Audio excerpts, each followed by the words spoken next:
Tú tienes la culpa de esto. Me compraste el martes y hoy es domingo. Ni siquiera me has olido.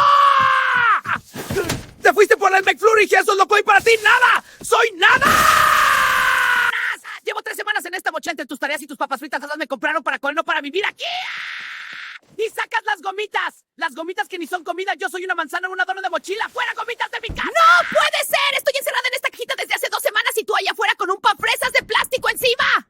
Le pusiste fresas de plástico al pastel cuando yo estaba aquí toda real y fresca. ¡Se acabó el pastel! ¡Se acabó! Me compraron para la michelada del sábado de hace 3 semanas y la michelada nunca llegó. ¡Mírame! ¡Estoy seco por dentro!